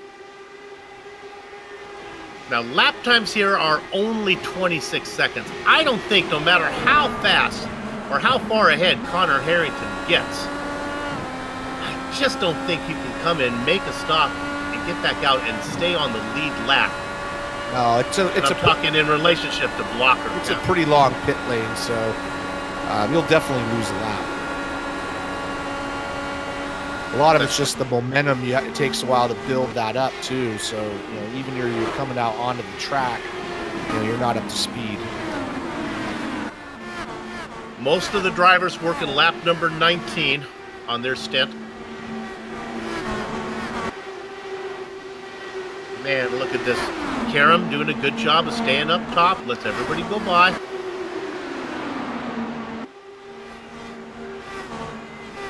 Come at you. Let's check in on this battle for 8th real quick. On the low side is Graf. Working real hard is George Enzalda. Man, he is trying. All right. Michael Goodman had to make the stop. He's one of those 5. 23 laps to go from here. He'll take enough fuel to go 24 laps. Yeah, we'll keep an eye on Connor Harrington. He's going to be coming in, got to be coming in fairly soon. Once again, he's trying to get as much gap as he can, but it's not going to be enough to stay on the lead lap. Really, it's going to be Adam Blocker who's going to hold the point. Blocker racing in 4th. Although, does Steven come in too, Larkamp? Yeah, no, he did not. This only the... If I look up there, Larkamp, yeah, Larkamp is on the block. You're right. We missed that one. Larkamp is actually leading Blocker. So, yeah, so Steven Larkamp's really the leader at the moment, if you count that happening. So the next question is these guys, Larkamp is working lap 22 with 21 to go. That seems like it's too far to even for them to make it. And that's why I think Harrington was comfortable staying out there, thinking everybody needs to come in. The problem is Harrington's stop is going to be a little more stoppier than the rest of these guys who are just going to need a splash of gas. Well, when they went green, it was 40 to go. So, yeah, I'm gonna say somebody's gonna try it. Somebody maybe a little farther back, who's maybe drafting a little bit, saving some fuel. Somebody maybe like, I don't know. Let's pick somebody that's at the very back there to keep an eye on. How about Paul Jenkins? There's your guy. Paul's is back there in 31st position. Racing right behind Brian Beard. These guys, they can stretch it while the rest of the guys are foolishly racing faster.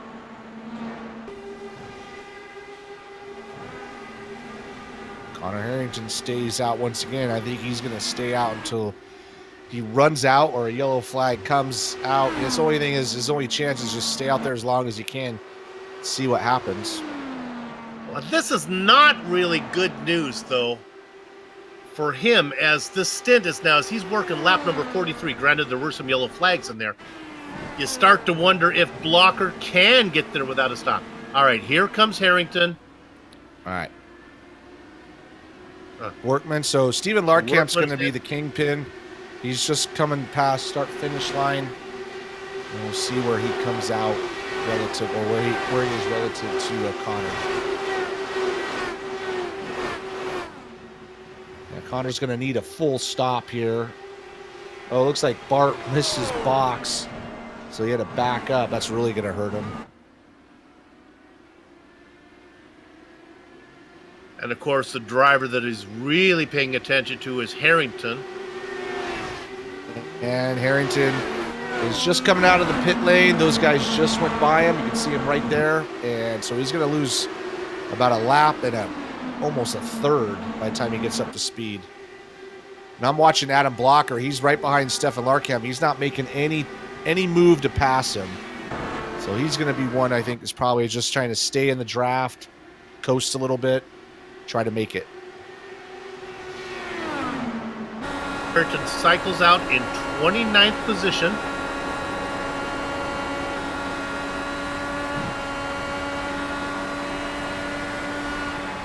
Wow. Well, if these guys can make it, that's gonna be very disappointing. I'm sure Dan Garrett and Connor Harrington are gonna be very bummed out. Yeah, Blocker's trying to save fuel. It's gonna be close. Like I say, when they went green, I looked up. It was 40 to go.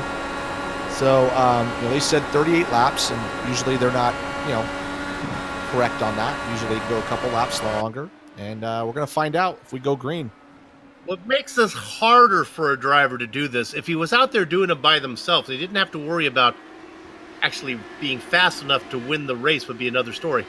Larkamp and Blocker are in that between the rock and the hard spot of being fast enough to actually beat each other, but slow enough to have enough fuel to get to the end.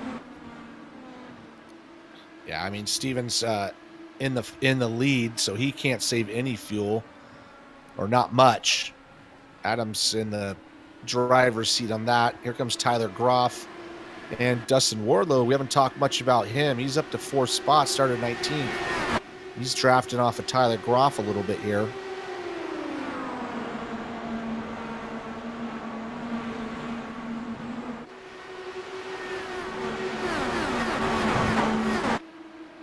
What will happen as we're looking at working lap number 18, 12 to go.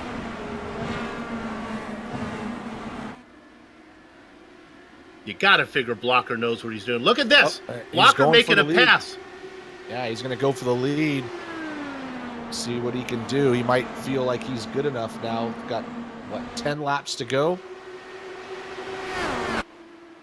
11 laps to go? Can we go ahead and look at, when we get a chance, we have this new technology, maybe we can look at Blocker's lap time in comparison to Harrington's lap time as they're racing on opposite sides of the track. You got to figure Blocker would be safe. When we bring those up, let's look at those right now. Yeah, Harrington look at that, about a half second faster every lap. That pretty much says all you need to know right there. Yeah, unfortunately he's a lap down, so he's got to get by Adam and make it all the way back around. So they're both on the front straightaway here. So Adam's in the lead. Connor Harrington looks like he is just entering turn 1. So he's about a corner behind. I think Stefan Larkamp has run the numbers, and he has fallen way back now.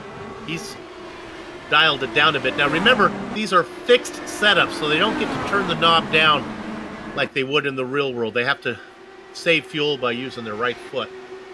Yeah, unfortunately, Steven was leading for a long time, and Adam was able to save a lot of fuel, so Adam must have hit a number and said, I'm good to go. Dustin Wardlow has gotten by Stefan Larkamp as well. Let's look at Connor Harrington as he is on a move as he goes underneath Weaver. He's racing in 28th position. Why do we care? Because he could be your winner. If everybody has to pit, he's the leader of all the guys who we know can go the distance from here. Doesn't have to worry about fuel. He's got some nice new rubber on there. I think Adam is good to go. He's not lifting. He's not, I mean, he's just kind of doing his thing, but he's not, he decided to just pull out and take off. The other side of that coin is he's done the numbers and knows he can't go the distance. So he's decided there's no reason to save fuel if I can't get there. He's racing full song. True story. That might be it too. He said, realize this is a waste of time. I'm going to go, and we'll see what happens. This is it. Well, about to get his lap back here in a little while is Connor Harrington. This is fun. 6 laps to go. That is Sage Karam coming out of the pit lane. That one doesn't really matter. Blocker comes across. 5 laps. Wardlow is back by a full second. Everybody on the same strategy. Honestly, Connor Harrington coming up and getting around Dustin Wardlow might be bad news for Blocker, as Wardlow might be able to tag onto the back of Harrington and get pulled up and challenge Blocker for the lead. 4 to go. Not much racing going on because I think everybody's trying to save fuel except for Connor Harrington and Dan Guerin, who are fighting for their lives to get up there. This might be a case of who can glide the best. Weaver now up into 3rd around Groff. Blocker coming around. Cross the line. 3 to go. 1.3 seconds. Yeah, I'm going to tell you who's dropping like a rock is Steven Larkamp. He is getting passed left and right. So he's definitely trying to make it. He's having to coast a lot, and he's all the way down to 8th position. Isaiah Dupree is now looking to go by him. Brandon Linkerman's going by him. They're all going by him. So he's pretty confident he's not going to make it unless he does something extreme. Wardlow has to make a stop. 2 to go. Wardlow on the same strategy with Blocker.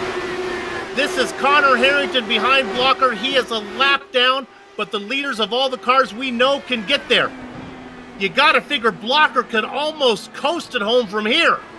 Yeah, he's going to get the white flag, and he's got Justin Weaver's starting to creep in on him. So if he wants that win. Weaver has had to pit. Blocker's out there all by himself right now. He's got nobody behind him. 5 seconds back to Ron Hocker is in 5th. Does he have enough fuel to get there? He could coast from here. If he just put it... He comes around the final corner. The checker flag waves. The win goes to Adam Blocker. Ron Hacker gets 2nd. Tyler Groff is out of fuel in 3rd. I think Joe Hassert got 3rd. Damon Martinez gets 4th. Groff could not finish. Lincoln able to bring it around. 21st. And once again, the prettiest girl at the ball spent too much time worrying about her dress. Connor Harrington will get first car 1 lap down, scored in 25th. There he is. He had enough fuel to do burnouts. Always exciting in the Lionheart IndyCar Series. Adam Blocker becomes the first driver in history to win 3 in a row. The racing is over here in Japan, but our broadcast is far from done. We'll take a short break, come back, run down the entire finishing order, talk to some of the drivers, or we put a lock on the gate. Back in a few.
Welcome back to the Global Electronic Technologies 200 and the Plasma Track Victory Lane post-race show, streaming your way on the iRacing Esports Network. If you're like me and have trouble finding that perfect gift for the person who has everything, I got it for you. Plasma-Tracks.com not only produces original racetrack wall art, motorsports trophies, home decor, and motorsports fabrications are also available. Words cannot do justice to the uniqueness of their wares. The only way to fully appreciate their artwork is to see it for yourself. But be warned, one visit and the next thing you know, you'll be trying to convince the person who lives with you why you need a Plasma Tracks wall art hanging in your home. See it all at Plasma-Tracks.com. I got more. Pay attention. If you're interested, I can save you some money. How about 25% off your order if you use this promo code LRS2019? All right, now for the entire finishing order here of the race you just saw, the Global Electronics Technology 200. If there is anything more dangerous than a driver who is fast and lucky, it's a driver who is fast and smart, and that's what Adam Blocker is. Outsmarting everybody in the race as he gets the win on fuel strategy, but he had the pace to do it as well. Adam Blocker gets the win, becoming the first driver in Lionheart IndyCar history to win three races in a row. Ron Hacker, nice job from him, gets second. We talked about him having to finish well for his team. Well, he did his part. Joe Hassard gets third position. Damon Martinez and Brandon Limkeman round out your top five. Back after your top 10, Scott Bolster, Tony Schowen. All these guys coming in from great fuel strategy. Mike Rigney, Andrew Kinsella goes in ninth, and Scotty Johnson rounds out your top 10. Richie. Bob Mikas comes home 11th. Stephen Larkamp, probably not happy with that. Fourth, finished 12th. Joe Branch, 13th. Brian Carey up to 14th. It's going to be good for his rookie standings. Brian Beard up to 15th. James Brandt, 16th. Paul Jenkins, 17th. Isaiah Dupree, 18th. Chris Lanini, 19th. And John Hill in the 20th spot. Sad news for fan favorite Tyler Graff, who was racing up front, started in 11th, was racing as high up as I think second. He's going to have to settle for 21st. Just ahead of another driver, very impressive in the double duck spot, George Ansaldo. He's not happy with that car. Last car on the lead lap is Justin Weaver. Then we get to the guys that had more trouble. Brian, it's not easy being Greenlee. Inside Connor Harrington. My goodness, the race was his, but he tries to be fancy, and he finishes in 25th, one lap down. Dandy Dan Guerin, same situation, as did Michael Goodman. Lesson learned for them. Dustin Wardlow in 28th position. 29th and 30th, Samuel Ryman. He was up there for a while. He has to settle for 29th. Bart Workman, who actually led a little bit, I think, gets in 30th. 31st is going to be George Sandman, still a lap down. 32nd will be Robert Bluen. And then here we go, Sage Karam did a great job. Got it in the wall, but kept going and is going to finish 33rd, 7 laps down. The rest of these finishers did not finish the event. Justin Kirby, Joe Flanagan, Jason Galvin, David Altman, Sean Cole, and Chris Stouffer in the 39th spot. Oh my goodness, they are lined up in the ready for interviews room like they're trying to get to the top of Mount Everest. I'm going to go ahead and talk to our race winner. He gets 3 in a row. Adam Blocker, when did you know you were okay? About 10 to go. So I knew, well, first I wanted to pit that last caution just in case it went green for fuel. I don't know if Harrington and Guerin were originally going to pit, but they were on the apron. Then I went up to fake them. They went out, and then I went in the pits. So maybe I faked them out, or maybe they were always going to do it. I don't know. And then, yeah, it was just from the beginning of the stunt. I think I started the first car that was that had pitted, and I was like 6th or whatever. Tried to pass some of the slower guys and was just lifting, coasting every time in 3 and 4, knowing that any fuel I saved at the beginning I could use to push at the end. And then that was just my goal, basically save as much fuel while I had cars in front of me at the beginning, because I knew all those guys were going to have to pit. Then Larkamp went past me. I was like, there's no way he's saving enough fuel. He passed me, he got in a lead, and then all of a sudden he was fuel saving hard. But because we had a gap to all the cars behind us of like 2 seconds or so, I was like, well, I'm just going to go ahead and save as much fuel as I can behind him for right now, because whatever time we were losing then didn't matter, as long as, they didn't catch us. And then once they were about to catch us, I just went for it. I had to lift and coast a little bit for a couple laps, but then with 8 to go, I was just sure that I had it. Well, you did it. You know, everybody else was in there too. Karen, they're all in the same situation. You managed to do it. It's fixed setup, so you're a smart guy. That's 3 in a row for you. Well done. You know what? You didn't win until the last 3 races. Now you got them in a row. What's going on? Yeah, I don't know. I mean, I was close a lot of the first races, but honestly, today I didn't feel I was strong enough to win. I mean, Kinsella and I got stuck back in 8th through 10th, like for most of the race, and did a good job to get up to the top 3 or 4. But I don't think I had anything for Harrington or Guerin. But they just got the strategy wrong and came out on top. So a little bit of luck, but also did a good job to manage the fuel and everything. Okay, well to go. Congratulations. We'll watch you the rest of the way. Adam Block, your winner today. Yeah, just quick thanks to Go ahead. all the guys at Adrenaline, especially Tony, for giving me fuel numbers at the end while he was trying to race. And yeah, everyone else for helping out with strategy and during the race. So big thanks to those guys. And thanks to you guys for calling the race. We do our best, as do they. Congratulations, Adam Blocker with the win. Richie, who you got? We got our second place finisher, Ron Hacker. Awesome job, man. You started 6th, so you qualified up front. Had a couple of peaks at the lead early on, but obviously you're able to make that fuel work as well.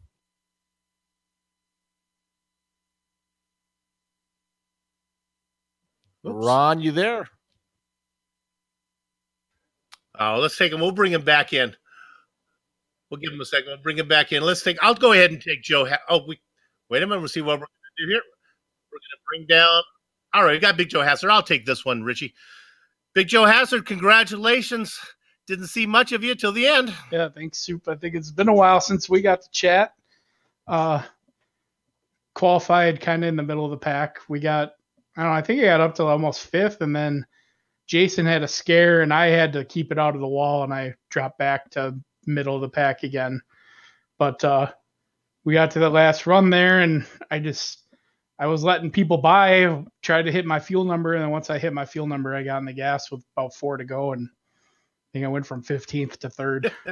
You did indeed. I was looking at the timing and scoring. Yeah, the spots started to click off left and right. When did you know that you were gonna? I know you were gonna try the fuel. At the pit stop, you said I got a shot at this. I didn't know I had a real shot till there was 17 to go when I started saving.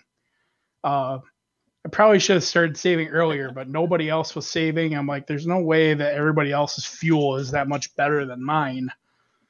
So I started saving, and then the rest of the field, it seemed like they didn't start saving until about 10 to go, and that was too late. So I think I timed it pretty good. Yeah, it was fun. How much did you have left? I ran out in turn 2 after the stripe. There you go. Hey, congratulations on the podium. Been a long time. Good to talk to you, man. You too. Thanks, Soup. All right, Joe Hassard, your 3rd place finisher. Now we'll try one more time with Richie. Bring him in. Let's see if we can get Ron Hacker one more time. You hear me now? Gotcha. Ron. Yeah, we got you. All right, let's try this again. Hey, man, great job. Started 6th, finished 2nd. Had a little poke at the lead early on. Kind of fell back, and then, man, you were able to save fuel just like those other fellas. How'd you do it? Yeah, the team was talking about fuel strategy, and a few of them decided to go in early and decided to stay out late. Started lifting early with 15, 16 to go, and just tried to stretch it. Yeah, a lot of guys couldn't make it, so it is like that. That was the key. What you just mentioned was saving about that 16, 17 lap mark, and some of those guys didn't seem like they waited too long, and then it was too late. How much fuel did you have at the end? 0.5. Hey, man, that's right on the money. That's qualifying levels, right? Oh, yeah. So one thing we wanted to point out, too, I know Soup pointed out at the beginning, is the team battle, and one of his keys was you having a good run to help your team out and finishing 2nd, man. That's gonna be good for you guys. Yeah, I haven't a very good season. I had surgery at the beginning of the year, so I missed a couple races and been struggling to get my shoulder back in shape. So that's coming along. So hopefully I can pull my weight the rest of the season. Well, he definitely did it here today, and really nicely done. Anybody you'd like to thank?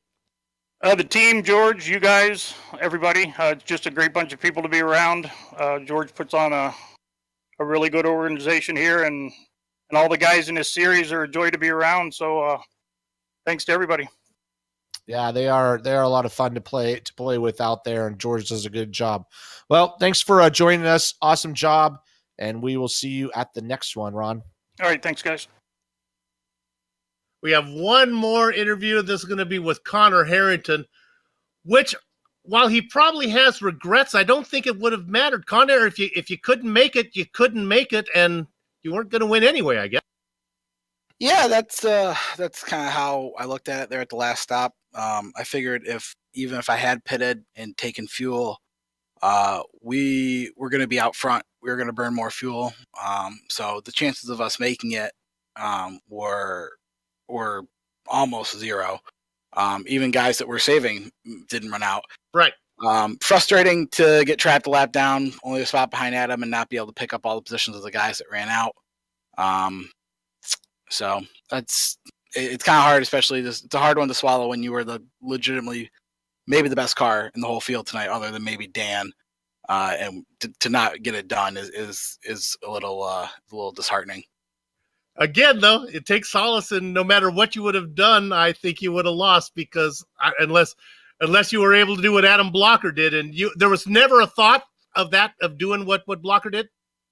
No, I looked, and we were going to have 40 to go when the green dropped, and the best I've gotten on fuel with saving and even in a draft was 39 laps, so we're still a lap short. So I figured if I come in first, I'm probably going to come out first, so I'm going to be the lead car, and we're not going to have much of a chance.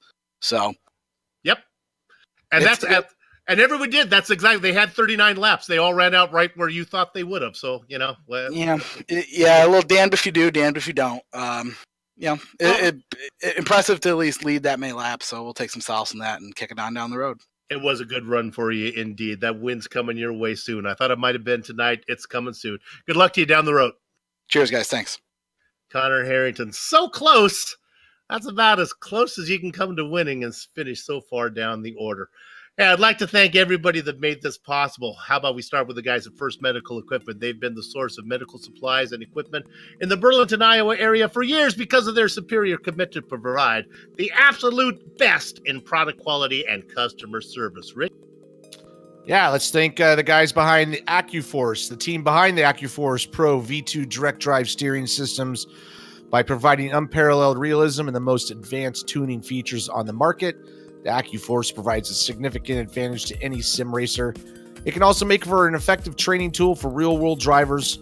For more information on the entire Sim Experience ecosystem, including their GS5 seat, stage steering motion systems, and Sim5 software, visit the Sim Experience. Sorry, not the Sim Experience. Visit simexperience.com and use the promo code SIM, the letter X, Lion, to get 5% off Sim5 software. Butt Kicker, baby! Their products add instant immersion to any game, unlike a subwoofer that moves air and loses accuracy and force. Butt Kicker products move actual mass, producing a haptic immersion that's powerful and accurate. Butt Kicker products add that missing driver-to-car connection, bringing more realism and immersion to your sessions. See all the family of products at thebuttkicker.com. Use the promo code LION25 to get, you guessed it, 25% off your order. To contact any of the sponsors you see on your screen right now, go to LionheartRacingSeries.com, click on 2018 sponsors, read or scroll to the bottom where you can click on the company logo. The iconic original music that lets your ears alert your eyes you're watching a GSRC production comes courtesy of June Lalonde. See the screen for how to contact her. On the screen now are just some of the companies, equipment, and software that made this broadcast possible. The Lionheart IndyCar Series returns June 12th for round 9 at Mosport. That'll be pretty wild. GSRC and IESN will be there to bring you all the action. We hope you join us.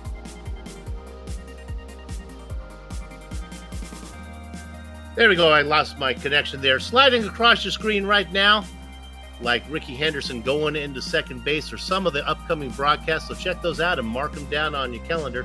If you'd like more information about GSRC, including a complete list of future broadcasts, you can check those out on the GlobalSimRacingChannel.com. We're also on Twitter at GSR Channel and Facebook at Global Sim Racing Channel. And while you're here, if you haven't done so yet, subscribe by hitting that big red button on our YouTube channel. Finally, on behalf of the entire crew here, that would be Richie, Amjad, and Dougie, I'd like to thank all of you for watching, as it was indeed Adam Blocker picking up not one, but not two, his third consecutive win, first time ever in the Lionheart IndyCar Series. With that said, we're off to have fun, storming the castle. So until next time, race clean, race hard, and we'll see you on the track.